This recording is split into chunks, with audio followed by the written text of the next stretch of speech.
예수님께서 베들레헴에서 태어나셨습니다. 태어나신 이후에 나사렛 동네에서 자라시고 성장하셨어요. 그러니까 나사렛은 예수님의 고향입니다. 나사렛에서 무슨 선한 것이 나올 수 있느냐, 그런 말을 있잖아요. 그만큼 나사렛은 종교적으로나 사회적으로나 크게 인정받지 못한 작은 마을에 불과했습니다. 예수님께서 공생애를 시작하시기 30살이 될 때까지 자그마한 나사렛 동네에서 살았습니다. 사람들이 왜 서울로 올라오겠어요? 먹고 살기가 편하니까. 문화적으로나 혜택 받는 것이 많으니까. 다 대도시로 모이고 서울로 올라오잖아요. 나사렛 동네에서 예수님의 아버지 요셉이 목수의 일을 하였는데요. 얼마나 부유하게 살았겠어요.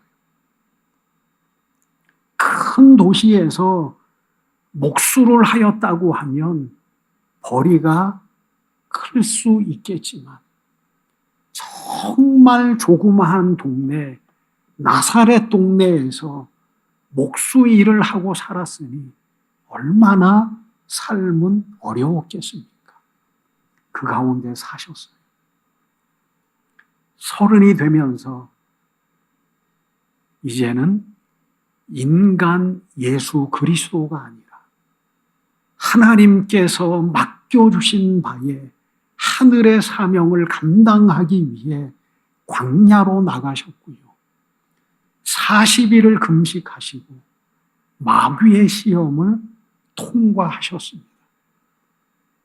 성경에 보면 그 이후에 갈릴리 지방으로 가셔서 회당에서 하나님의 말씀을 선포하셨고 많은 사람들이 좋은 반응을 나타냈어요. 예수님의 이름이 알려지기 시작했습니다. 그리고 오늘 본문에는 이제 예수님께서 자라나신 나사렛 동네에 안식일이 되셔서 오셨습니다.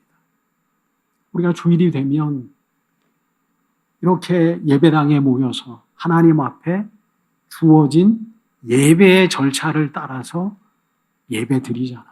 기도도 하고 찬송도 하고 성경도 읽고 설교 말씀도 듣고 또 기도로 마치고 회당에도 그런 예배의 절차가 있었어요.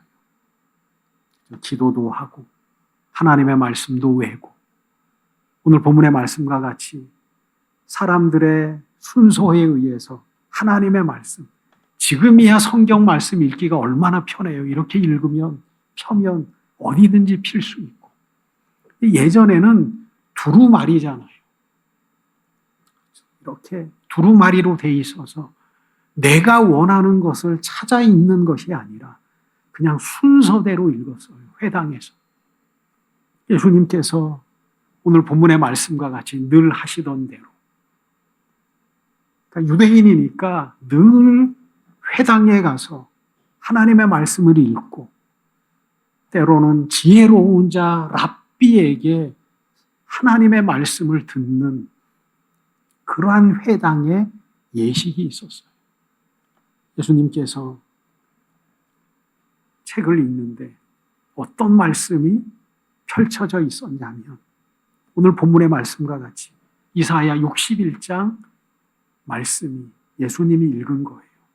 주의 성령이 내게 임하셨으니 이는 가난한 자에게 복음을 전하게 하시려고 내게 기름을 부으시고 나를 보내사 포로된 자에게 자유를 눈먼 자에게 다시 보게 함을 전파하며 눌린 자를 자유롭게 하고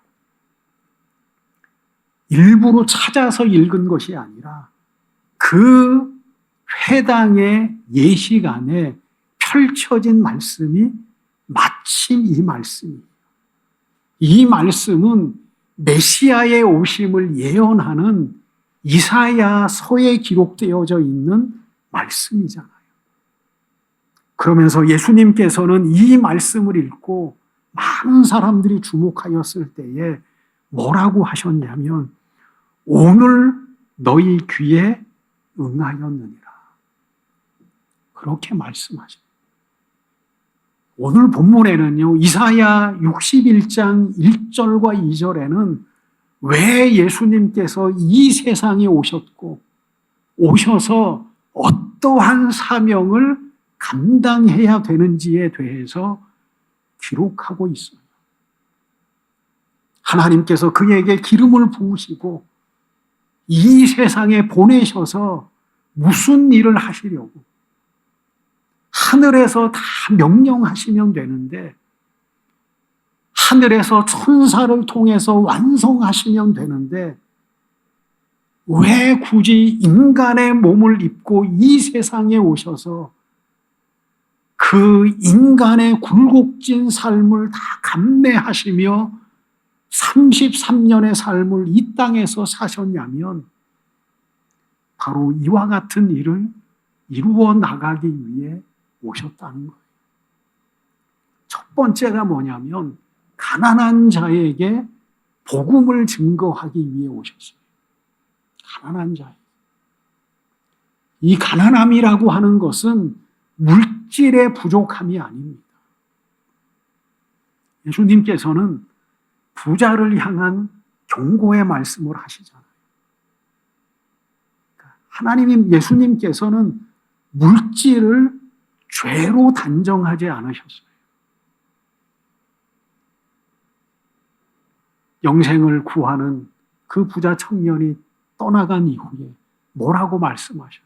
부자가 천국 가느니 낙타가 바늘기로 약대가 바늘기로 통과하는 것이 더 쉽다. 그렇게 말씀하셨어요. 그만큼 이 땅의 부유함이라고 하는 것은 악함은 아닌데 여기는 큰 부자는 없잖아요. 그래서 설교하기가 편한데 부유함이라고 하는 것은 이 땅에 편리함을 가져다 줘요. 인간이 원하는 많은 부분들을 충족시켜요. 돈이 권세가 되고 돈이 강력한 힘이 되어서 학자가 말하는 것처럼 유사 전능성을 갖고 있는 것이 물질입니다. 그래서 너희가 예수님께서 말씀하시기를 너희가 두 주인을 섬길 수 없다. 하나님과 재물을 겸하여 섬길 수 없다. 그렇게 말씀하셔요. 우리 마음이라고 하는 것은요, 무엇에 의해 지배받느냐에 따라서 삶의 모습이 달라져요. 우리가 믿음의 삶을 살아가는 이유가 뭡니까? 그래도 우리의 마음 속에 세상의 어떠한 것보다 하나님을 향한 소망의 삶이 1%라도 더 크니까 오늘도 이렇게 하나님 앞에 나와 있는 거예요. 내가 이루어 나가야 될 많은 소중한 일들이 있고 내가 좋아하는 많은 삶이 있지만 그래도 0.1%라도 하나님을 향한 마음이 크니까 오늘도 이렇게 하나님 앞에 예배하고 있는 거예요. 내 마음의 주인이 누구냐? 내 마음의 주인이 물질을 추구하는 그 목적이라고 하면 물질은 우상이 되는 거예요. 예수님께서는 그걸 말씀하셔요. 오늘 본문의 가난함이라고 하는 것은 뭡니까? 부유함을 갖고 있어도 가난할 수가 있어요. 내가 아무 것이 없는 정말 물질에 결핍된 삶을 살아가도 가난하지 못할 수가 있어요. 마음. 예수님께서 말씀하신 이 가난함이라고 하는 것은 마음의 가난함, 심령의 가난함. 나 하나님 없이는 살 수 없습니다. 내 삶의 주인은 내가 아니라 정말 온 세상을 창조하신 하나님의 다스림 안에 살아가고 있는 존재가 나입니다. 나는 하나님의 긍휼하심과 은혜와 사랑을 입고 살아가야 될 피조물에 불과합니다. 그것을 인정하고 고백하며 살아가는 사람들에게 예수님께서는 복음을 증거하시죠. 유대인들이 다 하나님을 믿는 사람들이었잖아요. 다 가난하지를 못했어요. 정말 가난해서 빛 대신 예수님께서 이 세상에 오셨을 때에 영접하고 받아들여야 되는데 그러지를 못했어요. 자기의 의로 가득 찼어요. 내가 열심히 하나님을 믿고 율법을 지키고 내가 선하게 살고 내가 좋은 일을 이루어 나가면 나는 천국 갈 수 있어. 예수님께서는 그 잘못된 율법주의를 타파하시고 하나님의 복음의 역사를 이루어 나가신 분이 예수님이셔요. 그래서 복음은 뭐라고 말씀하시나요? 복음은 모든 믿는 자에게 구원을 주시는 하나님의 능력이다. 정말 가난한 심령으로 하나님을 믿고 의지하는 자에게 하나님께서는 구원을 허락하시기 위해 예수님께서는 친히 복음이 되셨고 복음의 사역을 감당하신 분이 예수님이십니다. 우리도 복음의 전파 안에 하나님 안에 살아가는 거예요. 그래서 우리는 구원받은 자, 이미 구원받았어요. 아직은 완성되지 않았지만 하나님의 자녀예요. 아직은 이 세상의 영향력을 받고 살아가지만 여전히 우리는 하나님의 자녀로 구원받은 자로 천국의 시민권을 마음에 품고 살아가는 사람들이죠. 그러면서 뭐라고 말씀하시네요?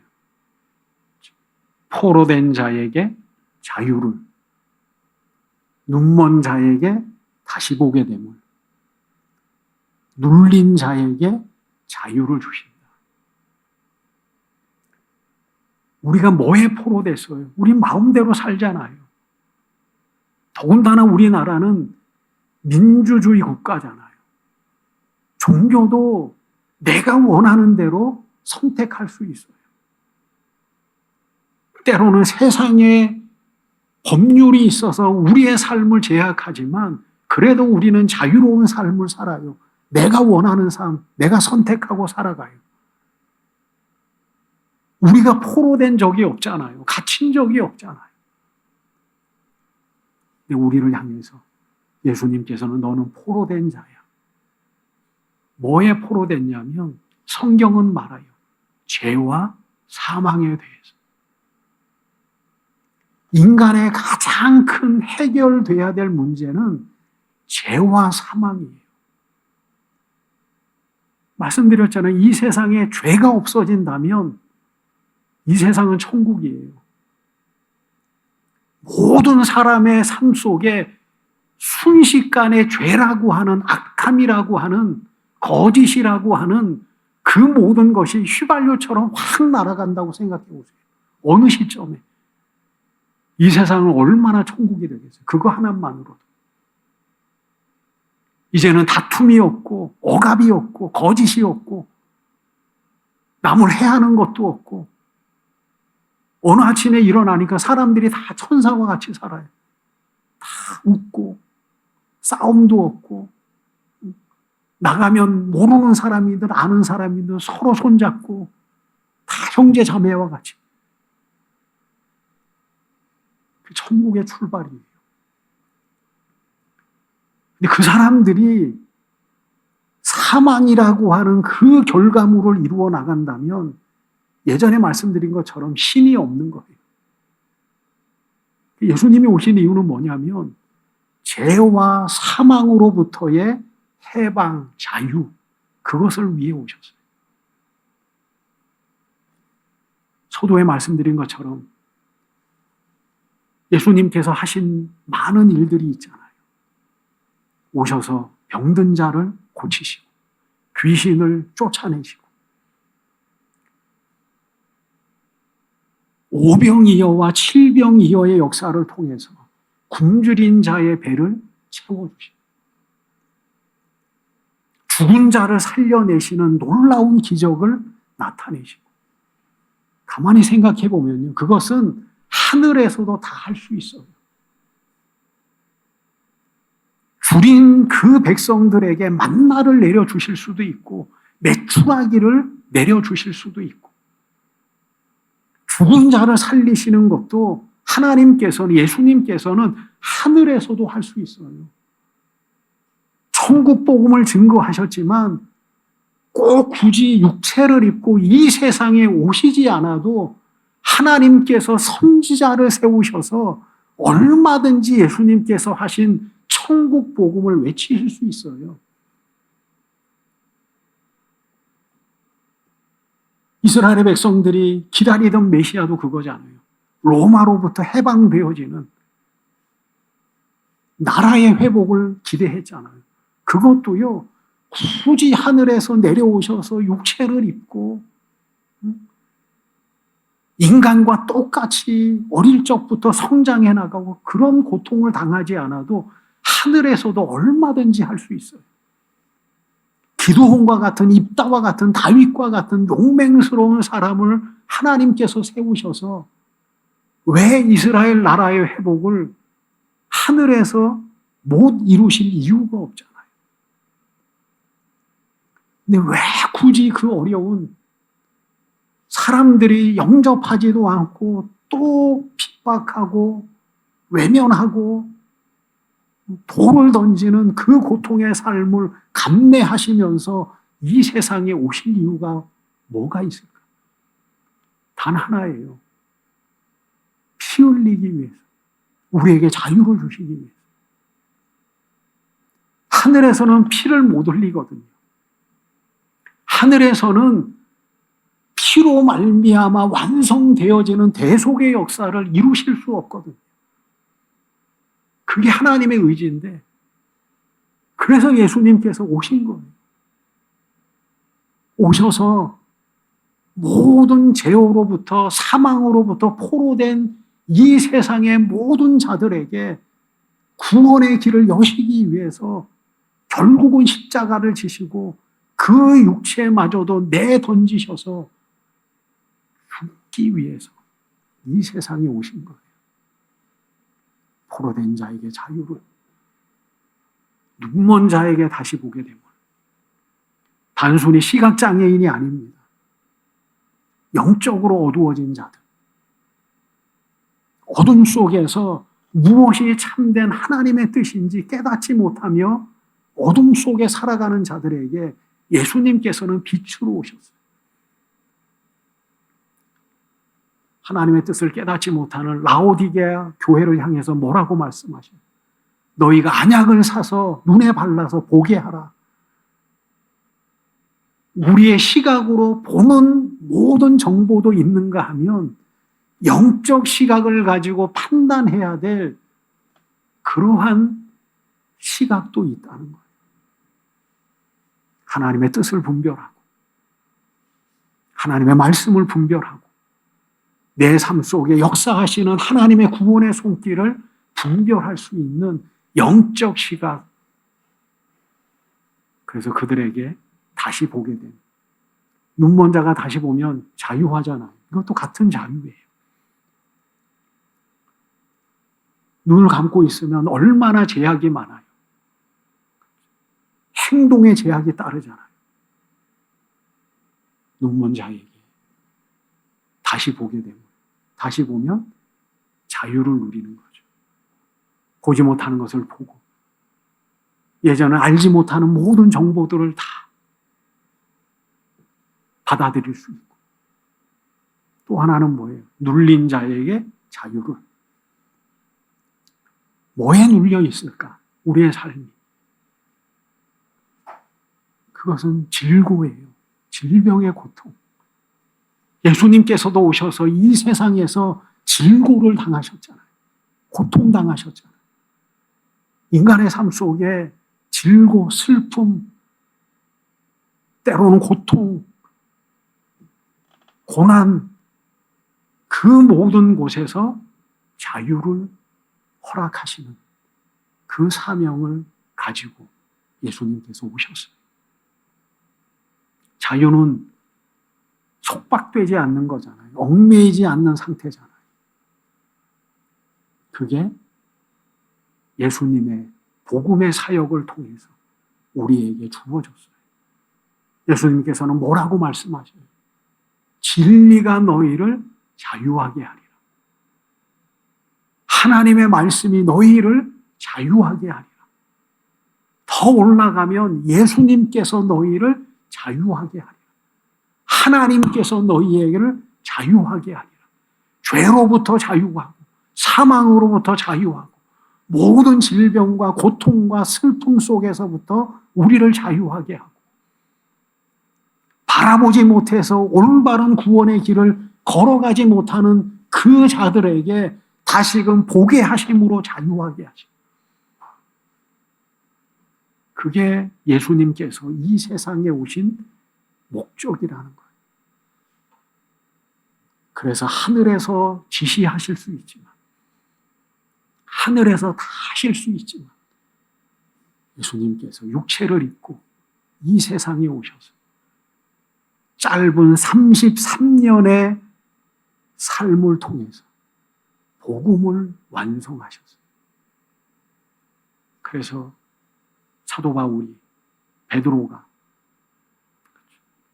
예수님의 남겨진 제자들이 예수님이 부활 승천하신 이후에 나가서 증거한 게 뭐예요? 십자가의 죽음과 부활. 그게 복음이었어요. 예수님의 십자가와 부활. 예수님께서는 그 사역을 통해서 우리에게 자유의 삶을 허락하셨어요. 오늘 너희 귀에 응하였느니라. 신앙은요, 이미와 아직의 사이 속에 우리는 살고 있어요. 그게 우리의 신앙의 삶의 현주소예요. 성경은 이미 완성형으로 말씀하셔요. 천국이 이미 임했다. 이 모든 말씀이 너희에게 이미 응하였느니라. 그런데 우리는 여전히 질병의 고통 속에 살고, 눈물 흘리며 살고, 스트레스 받으며 살고, 죽음 앞에 우리는 절망할 수밖에 없는 연약한 삶을 살아가요. 임이라고 하는 것은, 예수님께서 응하였다고 하는 것은 완성이 아니라 예수님이 오심으로 말미암아 이 모든 자유함의 역사가 출발되었다. 시작되었다. 예수님께서는 그렇게 말씀하고 계십니다. 그리고 예수님께서도 자유의 삶을 사셨어요. 자유로운 영혼은 뭡니까? 우리가 저 사람은 자유로운 영혼이야. 그 사람은 남의 시선에 구애받지 않아요. 내가 원하는 것을 하고 내 주관적으로 살아가고 막 사회의 규범과 그런 거에 구애받지 않고 내가 원하는 바의 삶을 살아가는 사람들이 자유로운 영혼이잖아요. 때로는 주변에 있는 사람들이 불편할 수도 있지. 신앙의 자유는 뭘까? 하나님께서 이미 우리에게 자유를 주셨는데, 예수님께서 오심으로 말미암아 자유를 주셨는데, 갈라디아서는요, 자유의 대헌장이에요. 거기에는 우리의 믿음으로 말미암아 얻어진 자유에 대해서 자세하게 기록해 놓고 있어요. 우리는 종이 아니다. 우리는 노예가 아니다. 하나님의 자녀고 우리는 하나님의 백성이다. 예전에는 율법이라고 하는 것에, 죄라고 하는 것에 우리가 포로되어서 눌리며 살아갔는데 우리가 복음을 받아들이는 순간에 우리는 하나님의 자녀다. 이제는 노예가 아니고 매여져 있는 자가 아니라 우리는 자유자다. 그렇게 바울은 선포하면서요. 바울은 자유자의 삶을 살았어요. 그 삶이 때로는 감옥이라는 곳에 얽매여져 있었지만 그곳에 감사가 있었어요. 찬양이 있었어요. 복음을 믿으면서 복음의 사도의 삶을 살아가면서 평탄치 않는 삶을 살았지만 그는 모든 삶의 과정 속에서 감사의 비결을 배웠어요. 나는 그게 진정한 자유자가 아닐까.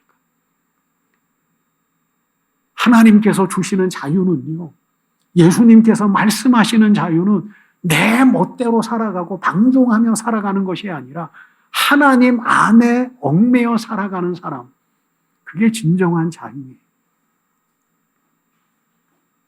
그래서 사도 바울도 복음을 받아들이는 순간에 하나님의 종으로 살아가요. 그는 그것을 아주 담대하게 말해요. 하나님께서 나를 부르셔서 이방의 사도로 하나님의 일꾼으로 삼아주셨습니다.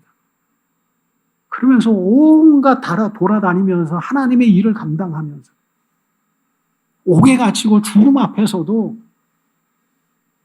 불평하지 않잖아요. 감옥에서도 기뻐하잖아요. 그게 진정한 자유예요.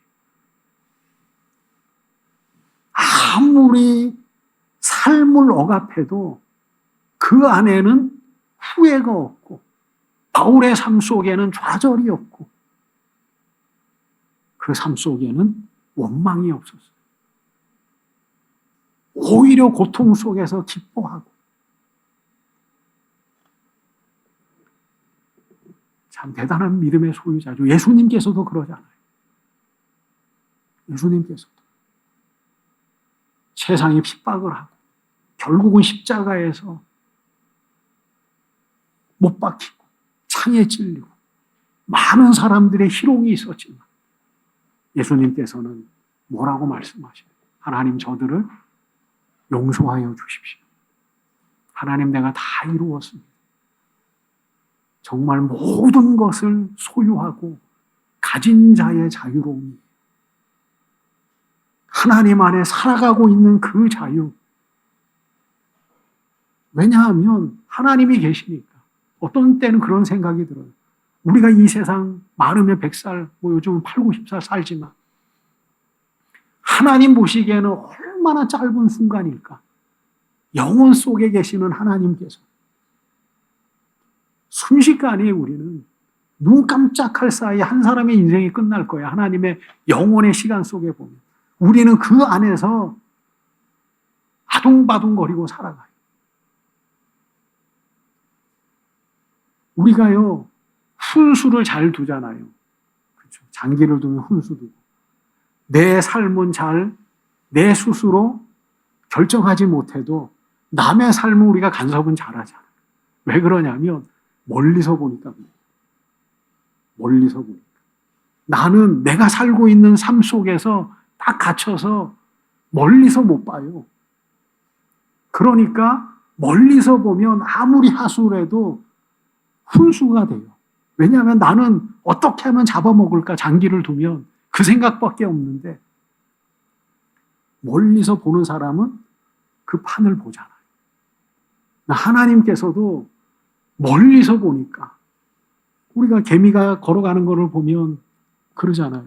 요거 조금 가면은 앞에 큰 돌이 있을 텐데 조금 가면 물이 있을 텐데 우리도 개미의 미래를 알잖아요. 그렇죠? 우리가 보기. 하나님이 그래요. 하나님 보시기에 우리는 순식간의 삶이 우리의 모든 것을 아실 수밖에 없어요. 하나님은 우리의 삶을 그래서 구원으로 이끌어 나가죠. 그럼 하나님께서 우리에게 자유를 주셨어요. 우리를 구원하시고 오늘도 그 은혜 안에 우리가 살아가고 있어요. 자유라고 하는 것이 그만큼 중요한 거예요. 예수님께서도 그래요. 하나님의 은혜 안에 하나님의 모든 뜻을 아니까, 하나님께서 왜 나를 불러주셨는지 아니까, 왜 나를 보내셨는지 아니까, 아무리 손에 못자국이 있고 발에 못자국이 있어서 옆에 있는 강도가 한번 내려와 봐라, 너 한번 자유해 봐라, 너 한번 돌아다녀 봐라, 그래도 그게 자유가 아니라 하나님의 뜻을 이루는 게 자유거든. 하나님의 뜻을 이루는 게 자유거든. 그러니까 예수님께서 뭐라고 말씀하시죠? 다 사해 주십시오. 하나님, 나 다 이루었습니다. 정말 자유하는 사람은 그렇게 좌절하지 않고 하나님의 위대한 뜻 안에서 얽매인 삶 속에 하나님 안에 살아가는 사람이 자유자인 거죠. 베드로가 물 위를 걷잖아요. 그 안에는 말씀, 하나님의 말씀.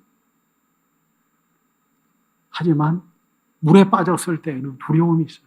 나는 이 설교 준비를 하면서, 우리가 신앙을 살면서 저도 어느 순간에 두려울 때가 있어요. 병약해지면 마음이 두려워요. 곰곰이 생각해 보니까 두려운 것은 연약한 우리 인간의 감정이에요. 믿음이 약해서가 아니에요. 어쩔 수 없어요. 두려움은 우리 인간에게, 타락한 인간에게 어쩔 수 없이 주어진 감정이에요. 그것이 하나님을 더 알아가는 동력이 되면 되는 거예요. 우리가 신앙을 해도, 자유하는 자로 살아가도, 우리가 믿음 안에 살아가도 때로는 신앙이 의무가 될 때도 있고 신앙이 부침이 될 때도 있고, 그건 이 세상에서 어쩔 수 없는 우리의 삶이에요. 목회를 해도 어떨 때는 부칠 때도 있고, 목회의 사명을 감당하다가 어떨 때는 약해질 때도 있고, 그러면 어느 순간에는 스스로의 마음 속에 참 연약한 마음이 틈탈 때도 있지만 그게 우리의 신앙이에요. 어쩔 수 없어요. 그때 우리는 또 하나님 안에서의 관계를 가지고 살아가면 돼요. 두려움 속에서 그래도 하나님은 나와 함께 하시지. 사람이 데이트가요, 사랑이 데이트가 의무가 되어버리면 노동이잖아요. 어느 순간에는 그런 순간도 있지만, 하지만 그 사랑의 관계를 또 회복하며 살아가는 것이 아직은 완성되지 않는 이 땅에서의 삶 속에 우리가 회복해야 될 삶일 거예요. 하나님이 나를 사랑하시고 하나님이 나를 붙드시고 내가 하나님 안에 살아가고 있다는 그 존재를 기억하면 그 두려움 속에서 하나님을, 은혜를 더 발견하고 그 고통 속에서 하나님의 손길을 의지하고 용기를 얻고, 그러다 보면 은혜는 희년이에요. 시간이 갔지만 구약에는요 안식년 7년이 있는데요 50번째 되는 해가 희년이에요. 삶이 리셋돼요. 내가 돈이 없어서 노예가 되면요 희년에는 평민으로 돌아와요. 내가 살아가다 실패해서 빚을 져서 하나님께서 유업으로 얻은 땅을 팔았잖아요. 그 팔면은요 희년이 되면 다시 내 것이 돼요. 희년에는 쉼이 있어요. 종말론적 희년이라고 하는 것은 하나님의 구원이 완성되는 때예요. 안식이 있고 정말 포로된 그 삶 속에 자유가 완성되는 때, 그게 희년이에요. 때로는 우리의 영적 눈안이 흐려질 때도 있지만 온전한 하나님의 은혜를 바라보는, 하나님의 얼굴을 바라보는 그 완성이 이루어지는 때, 희년, 구원의 날, 그것이 하나님께서 우리에게 허락하신 구원의 완성이에요. 그 과정까지는 우리가 때로는 고민하며 때로는 이 세상의 모든 것을 친히 바람과 같이 부탁드리며 부딪히며 살아갈 수밖에 없지만 그래도 그 가운데 주님께서 주시는 하나님 안에서의 자유를 언제나 누리며 오늘도 승리의 삶을 살아가는 저와 여러분들이 되시기를 축원드립니다.